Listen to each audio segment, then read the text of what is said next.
Hello my dear, मैं Rajesh Kumar the select online classes में मैं एक बार पुनः आपका स्वागत करता हूं। आपको पता है कि मैं आपको ज्योमेट्री पढ़ा रहा हूं और इससे पहले 8-9 वीडियो प्लेलिस्ट में पड़ी हुई हैं। तो आप जो स्टूडेंट नए हैं या पहली बार ये वीडियो देख रहे हैं वो तो पहले जाके पहले शुरुआत से देखिए ताकि आपको ज़्यादा समझ में आए। अगर आप यहाँ से देखेंगे तो आपको हो सकता है कम समझ में आए या ना समझ में आए। तो मैं ऐसा आपसे बोल रहा हूँ कि आप जब शुरुआत से देखेंगे तो आपको चीज़ें बहुत ज़्यादा समझ में आएगी और अच्छे से समझ में आएगी। तो आपको पता है कि मैं आपको ज्योमेट्री में जो पिछली वीडियो प्रीवियस वीडियो थी हमने उसमें मीडियन और सेंट्रॉइड पे प्रीवियस क्वेश्चन जो आए हुए हैं मैंने उनको आपको कराया था। आज हम आपको कराएंगे एंगल बाइसेक्टर और इन सेंटर से रिलेटेड थियरी कराएंगे और थियरी 1 या 2 वीडियो में होगी। उसके बाद फिर हम उससे प्रीवियस बहुत सारे क्वेश्चन आए हुए हैं उनको हम लेंगे ताकि आपका साथ के साथ थियरी और क्वेश्चन सब कुछ समझ में आता जाए। और लास्ट में मैं आपको सीडीएस के और सीजीएल मेंस के और कैट की और कुछ सीपीओ के और कुछ सीएचएसएल के भी क्वेश्चन लूंगा। लगभग 500 क्वेश्चन हम करेंगे। मैंने कहा कि जो भी चैप्टर मैं इस चैनल पे आपको पढ़ा दूंगा वो फिर आपको कहीं भी पढ़ने की जरूरत नहीं होगी, मोर देन सफिशिएंट होगा एसएससी सीजीएल और सीडीएस के लिए। ठीक है, तो देखिए मैं आपका टाइम वेस्ट नहीं करना चाहता हूं क्योंकि आपका भी टाइम बहुत इंपॉर्टेंट है। आइए स्टार्ट करते हैं बिना देर किए हुए और आप लोग हेडिंग लगा लीजिए या लिख लीजिए एंगल बाइसेक्टर। ठीक है,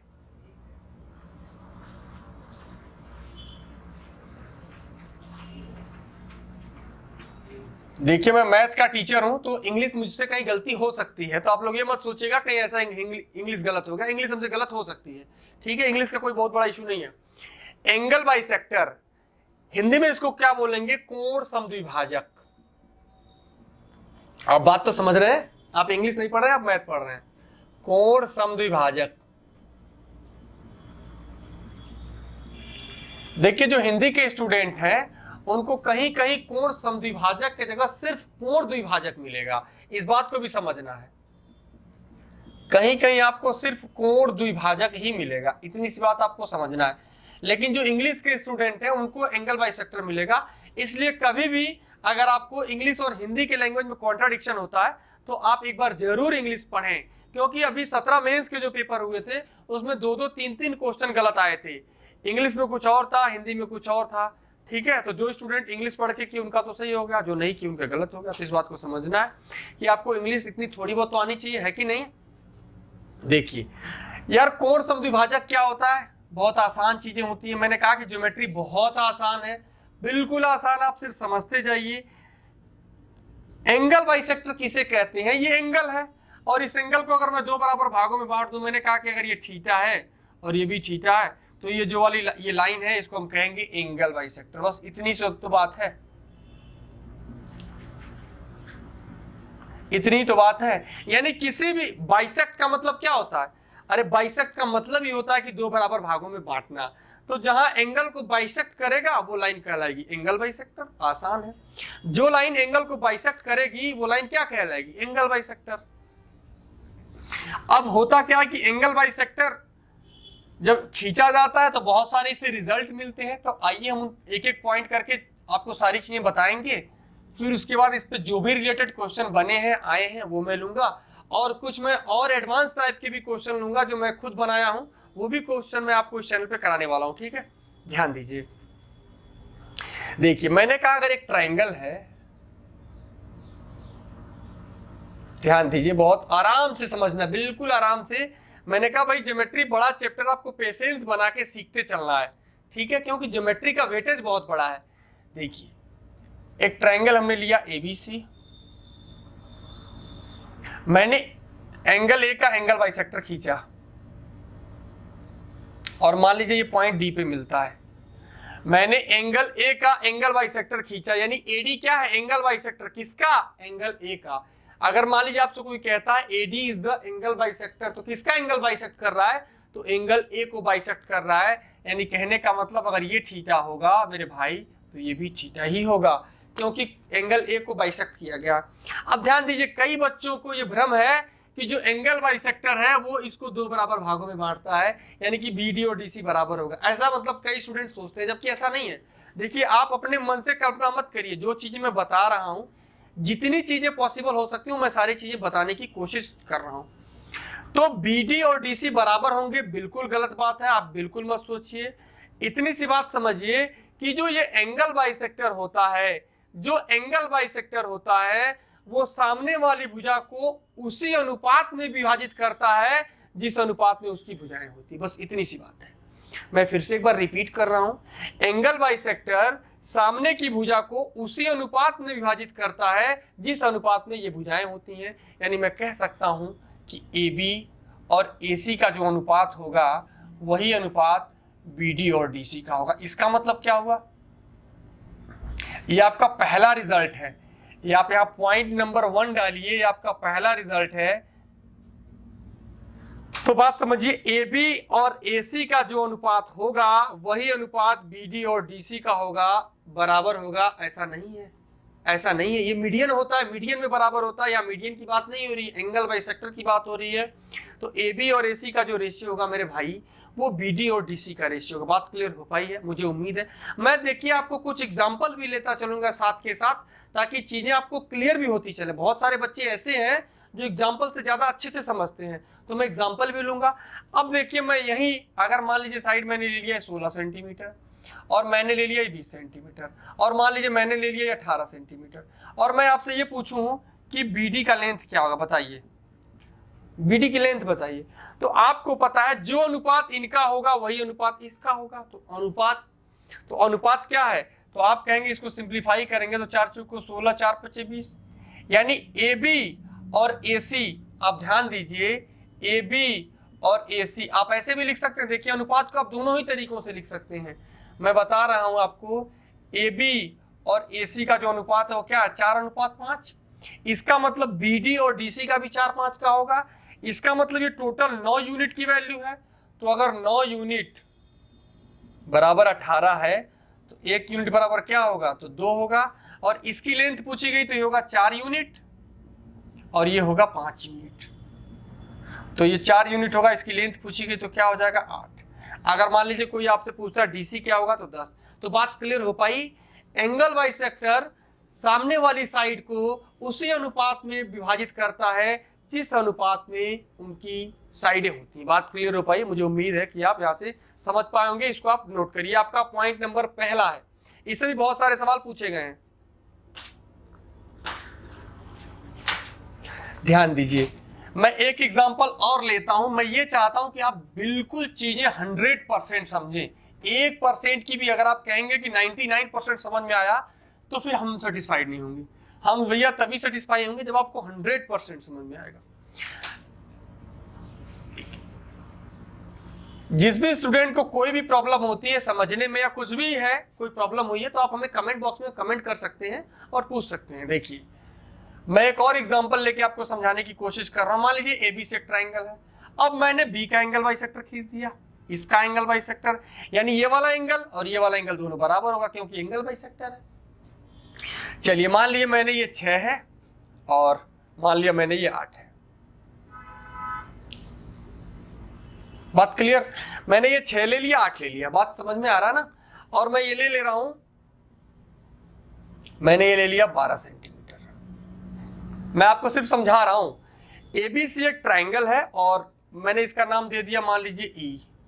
BE एंगल बाइसेक्टर है, कोण समद्विभाजक किसका, B का। AB की लेंथ आपको 6 दे रखी है, BC की लेंथ आपको 8 दे रखी है और AE की लेंथ आपको 12 दे रखी है। और आपसे पूछा गया है तो आप हमें बता दीजिए AE की लेंथ क्या होगी। तो देखिए आपको पता है कि अगर ये एंगल बाइसेक्टर है तो AC को उसी अनुपात में विभाजित करेगा जिस अनुपात में इनकी भुजाएं हैं। तो अगर आप सिंप्लीफाई करेंगे तो अनुपात क्या मिलेगा, 4 और 3 का। अरे 2 चौको 8, 2 3 6, तो अनुपात क्या मिला, 4 और 3 का। इसका मतलब इसकी ये 4 यूनिट होगा तो ये 3 यूनिट होगा। इसका मतलब अगर ये 4 यूनिट होगा तो ये 3 यूनिट होगा। तो टोटल कितना, 7 यूनिट। और 7 यूनिट बराबर किसके, 12 के।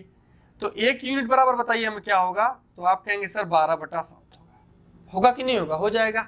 और आपसे पूछा गया AE की लेंथ, तो AE की लेंथ 3 है तो आप 3 से गुणा कर देंगे तो आपका आंसर आ जाएगा 36/7 सेंटीमीटर। मुझे उम्मीद है कि आप समझ पाए होंगे।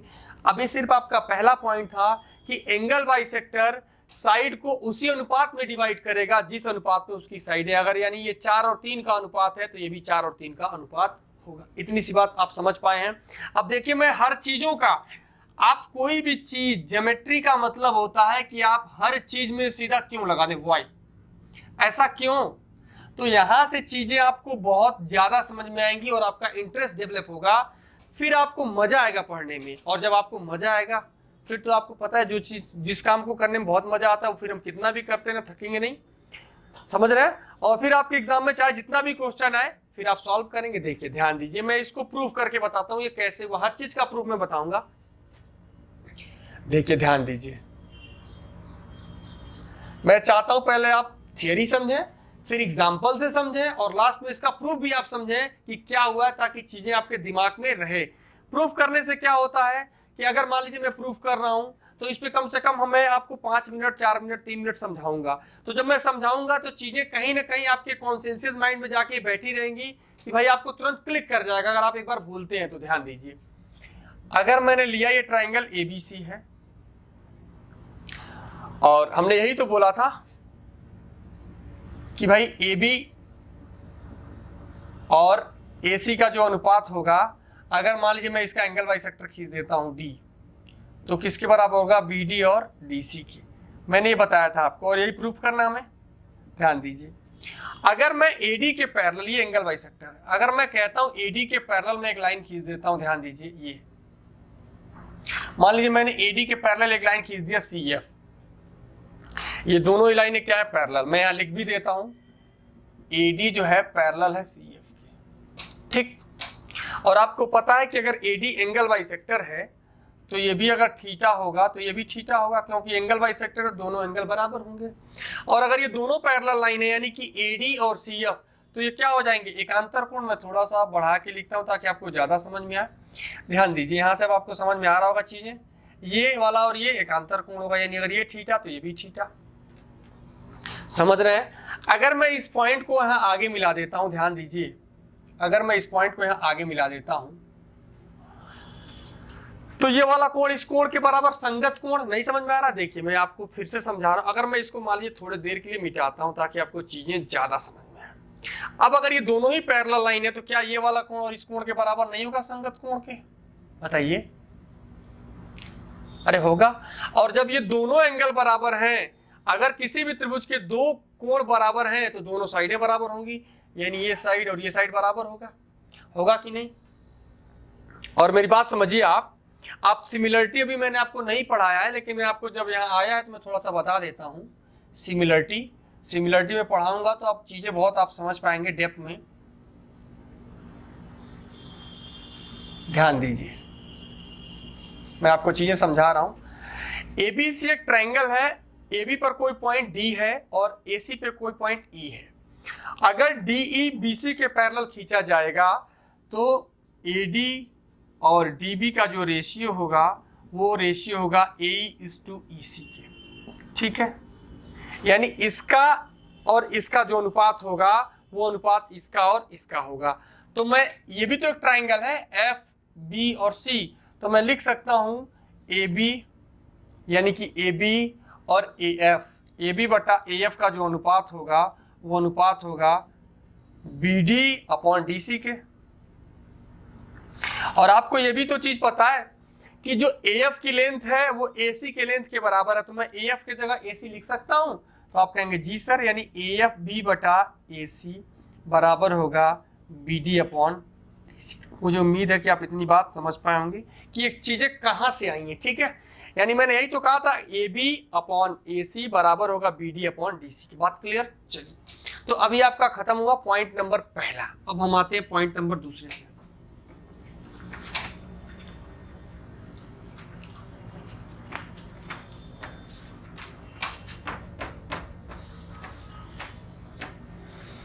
ध्यान दीजिए, पॉइंट नंबर 2।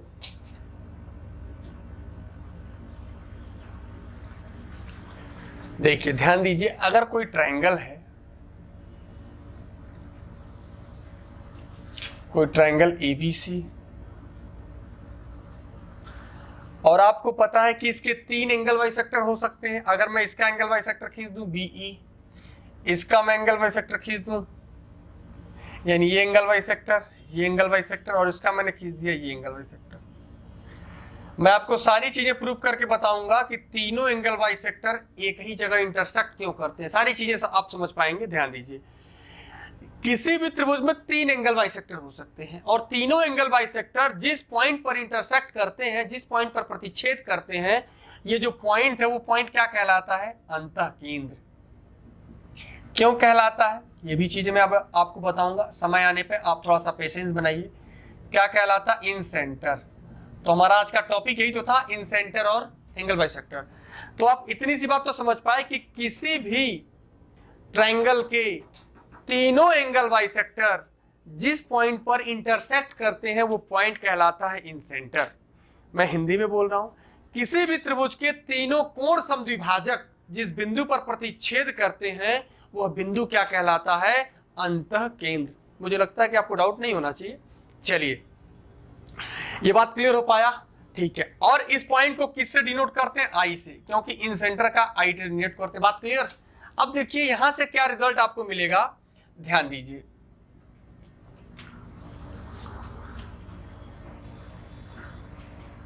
अब यहां से आपसे क्या पूछा जाएगा, तो एक रिजल्ट यहां से निकला है पॉइंट नंबर 2 से, आप नोट करिए, मैं चीजें प्रूफ करके बताऊंगा आपको। देखिए, आपसे पूछा जाएगा ए आई और आई डी का अनुपात क्या होगा, ए आई और आई डी का रेशियो। कई बच्चों के तो मन में यही डाउट है कि भैया 2:1 होगा। क्यों होगा 2:1? क्यों होगा? ए आई और आई डी का 2:1 क्यों होगा? 2:1 तो सेंट्रॉइड में होता था, जहां मीडियन होती थी। यहां मीडियन है, सेंट्रॉइड है नहीं, यहाँ तो मीडियन नहीं है, यहाँ तो एंगल बाइसेक्टर है। तो कई बच्चों के मन में डाउट है भैया तो 2:1 होगा। नहीं, यहाँ 2:1 नहीं होगा। बात क्लियर? ए आई और आई डी का रेशियो फिक्स ही नहीं है, कुछ भी हो सकता है। कैसे होगा बताऊंगा। ए आई और आई डी का रेशियो क्या होगा, तो आप बताएंगे A B plus A C upon B C. यानी ए आई और आई डी का रेशियो क्या होगा, तो ये दोनों साइडों का जोड़ और इसको भाग दे देंगे। अगर आपसे कोई पूछ दे बी आई और आई ई का रेशियो बताइए, बी आई और आई ई का रेशियो बताइए, यानी बी आई और आई दोनों बगल वाली साइडों को जोड़ देंगे, यानी A B plus B C upon भाग दे देंगे इस वाली साइड से। अगर कोई पूछ दिया सी आई और मान लीजिए मैंने नाम दे दिया आई एफ, सी आई और आई एफ क्या होगा, तो बगल वाली साइड को जोड़ देंगे A C plus B C upon में क्या हो जाएगा ए बी। तो ये तीनों रिजल्ट बहुत इंपॉर्टेंट है, आपको याद रखनी है। ठीक है, इस पर बहुत सारे क्वेश्चंस पूछे गए हैं। ये कहां से आया मैं प्रूफ करके बताता हूं आपको, पहले इसको नोट कर लीजिए फिर मैं बताता हूं। ठीक है, चलिए ध्यान दीजिए।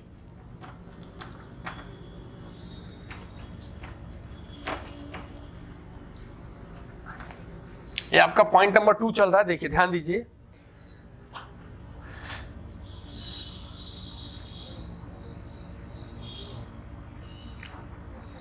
ए है, ये बी है, ये सी है, ये एंगल क्या है डी। अगर ये इंटरसेक्ट करेगा तो यहां अंतःकेंद्र होगा आई, सी के सामने साइड सी और बी के सामने साइड बी और ए के सामने साइड ए। यानी ये पूरी लेंथ कितनी होगी सी, और ये क्या होगा बी, और ये क्या होगा ए। आपको अभी हमने बताया है कि अगर ये AD angle bisector, AD angle bisector है तो सामने वाली भुजा को उसी अनुपात में भाग देगा, यानी उसी अनुपात में विभाजित करेगा जिस अनुपात में उसकी भुजाएं होंगी। तो ए अगर मान लीजिए इसकी पूरी डिस्टेंस ए है, पूरी डिस्टेंस कितनी है ए है, तो इसको किस में बांटेगा, ये सी होगा और ये बी होगा, यानी कि C/B के रेशियो में बांटना पड़ेगा ये को। आप हमें बताइए, अगर मैं कहूं कि 6 को 2:3 में भाग दीजिए, 2:3 में बांटना है तो क्या करेंगे आप, इसको जोड़ देंगे 3 2 5, और 2 का पूछा जाएगा तो 2 से गुणा कर देंगे, और 3 का पूछा जाएगा तो 3 से गुणा कर देंगे। तो अगर ए को बांटना बी और सी में, तो पहले तो बी प्लस सी से भाग दे देंगे, और अगर सी का पूछा जाएगा तो सी से गुणा कर देंगे। बात बताइए, क्लियर है? ठीक है, ध्यान दीजिए। अब अगर मैं ये वाला ट्रायंगल ले रहा हूं, ए बी डी को मैं बाहर ले रहा हूं, थोड़ा सा आपको ज्यादा समझ में आए। अगर इस वाले ट्रायंगल को मैं बाहर ले रहा हूं, ए बी और डी का, तो ये वाली साइड तो सी आपको पता ही है, और ये तो एंगल बाइसेक्टर है आई। तो आपको बताना क्या है, ए आई और आई डी, ए आई और आई डी बताना है ना।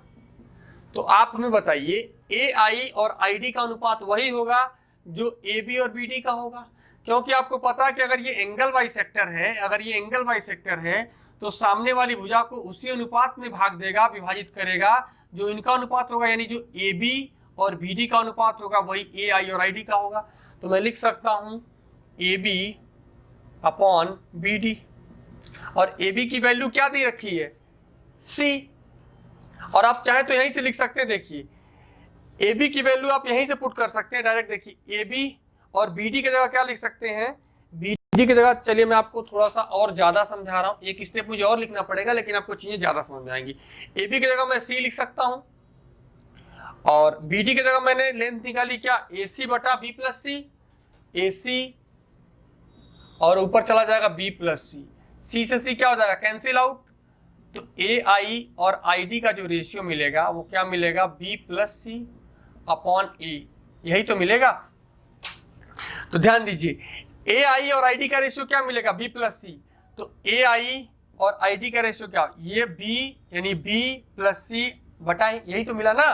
तो आप चाहे तो B को क्या लिख सकते हैं, ध्यान दीजिए AI और ID को आप चाहे B को लिखना तो AC लिख सकते हैं, और C को लिखना चाहे तो AB लिख सकते हैं। तो मैं लिख सकता हूं ना AB प्लस AC, और A को क्या लिख सकता हूं, A को हम लिख सकता हूं BC। तो यही तो हमने बताया था। तो मुझे उम्मीद है कि आप समझ पाए होंगे, आपका पॉइंट नंबर 2 आपको यहां से प्रूफ हो गया, आप समझ पाए होंगे। ठीक है, आप नोट कर लीजिए।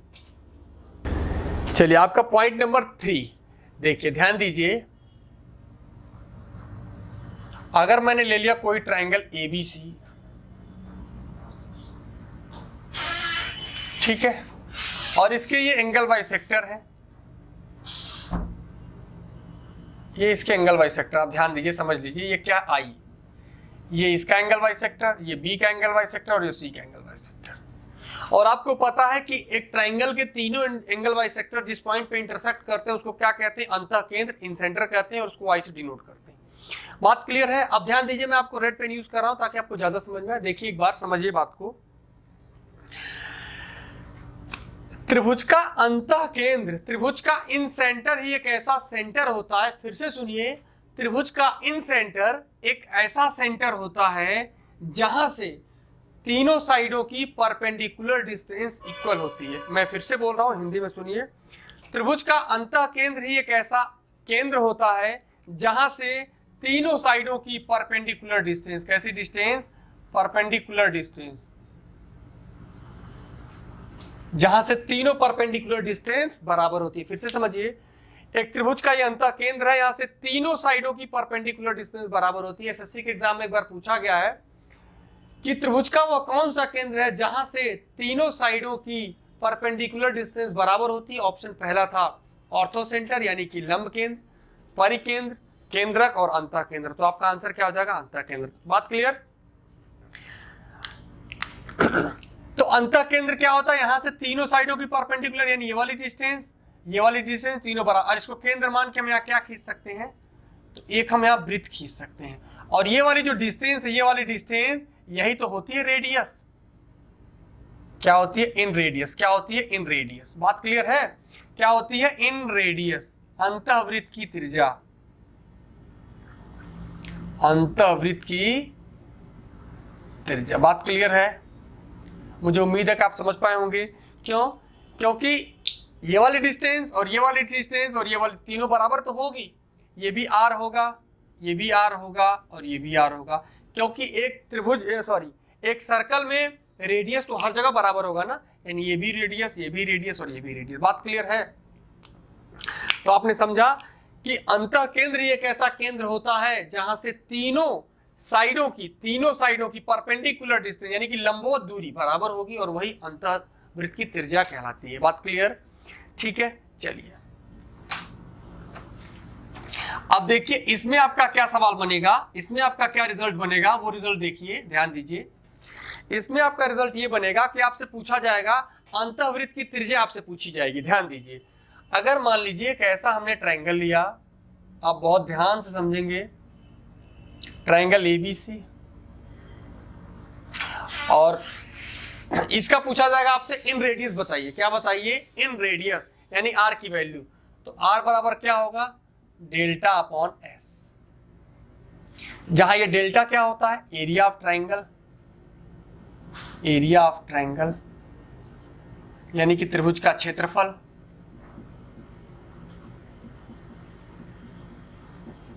और एस बराबर तो आप जानते हैं सेमी पेरीमीटर, सेमी पेरीमीटर यानी कि अर्ध परिमाप। क्या होता है, अर्ध परिमाप, अर्ध परिमाप।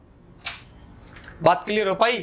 देखिए ध्यान दीजिए, जैसे अगर मान लीजिए ये वाला दिया है, इसके साइड ए, इसके सामने बी और इसके सामने सी। बात क्लियर? और अगर आपसे रेडियस पूछा जाए तो इसका क्षेत्रफल निकालना पड़ेगा और इसके सेमी पेरीमीटर से भाग देना पड़ेगा। जैसे मैं एक एग्जांपल लेके यही समझा देता हूं आपको। मान लीजिए ट्रायंगल दिया है आपको एबीसी और जिसकी साइडें दी गई हैं 13, 14, 15 सेंटीमीटर। फाइंड आपसे पूछा गया है इन रेडियस बताइए। यानी एक त्रिभुज की जो भुजाएं हैं वो 13, 14, 15 सेंटीमीटर है, तो आपसे क्या पूछा जाएगा, इन रेडियस। बात क्लियर हो पाई? तो इन रेडियस का भी हमने फॉर्मूला बताया, कहां से आया, क्यों आया, है सारी चीजें प्रूफ करके आपको मैं बताऊंगा। डेल्टा अपॉन सेमी पेरीमीटर, जहां डेल्टा बराबर एरिया ऑफ ट्रायंगल होगा और एस बराबर सेमी पेरीमीटर यानी कि अर्ध परिमाप। ध्यान दीजिए, आपको 13, 14, 15 देख के कुछ याद आ रहा है? मैंने आपको पिछली वीडियो में बताया था कि 13, 14, 15 बहुत इंपॉर्टेंट है, इसको याद रखना है। जिसकी साइडें 13, 14, 15 होंगी उसका क्षेत्रफल 84 होगा। जिस स्टूडेंट को नहीं समझ में आ रहा है वो पिछली वीडियो देखें या हीरोज फॉर्मूले से इसको निकाल सकते हैं। तो देखिए आर निकालना हो तो इसका क्षेत्रफल हो जाता है 84 और सेमी पेरीमीटर मतलब अर्ध परिमाप, तो पूरे परिमाप का आधा, तो जोड़ेंगे तो कितना होगा, 15, 4, 19, 10, 29 और 10, 39 और 3, 42। इन सबको जोड़ेंगे 13 + 14 + 15 डिवाइड बाई 2 तो क्या हो जाएगा 21। यानी ये पूरा जोड़ते तो परिमाप, 2 से भाग दिए तो अर्ध परिमाप, यानी कि सेमी पेरीमीटर 21 हो गया। तो भाग देंगे तो इसका मतलब इसकी इन रेडियस कितनी आ गई, 4 सेंटीमीटर। बात क्लियर? तो ये रिजल्ट बहुत इंपॉर्टेंट है कि रेडियस इन रेडियस बराबर क्या होगा, डेल्टा अपॉन सेमी पेरीमीटर। अगर मान लीजिए कोई आपसे क्षेत्रफल पूछ दिया सेमी पेरीमीटर देके और रेडियस देके, तो आप बता सकते हैं डेल्टा बराबर आर इंटू एस। आप ये भी बता सकते हैं डेल्टा बराबर आर इंटू एस। बात क्लियर है? चलिए, तो मुझे उम्मीद है कि आपको ये वीडियो पसंद आया होगा, अच्छा लगा होगा। इन रेडियस और इन सेंटर का जो 2 वीडियो मैं बनाऊंगा, तो ये पहली वीडियो आपको मिलेगी, इसका दूसरा पार्ट आपको कल मिलेगा। तो आज के लिए बस इतना ही। Bye bye, take care, thank you.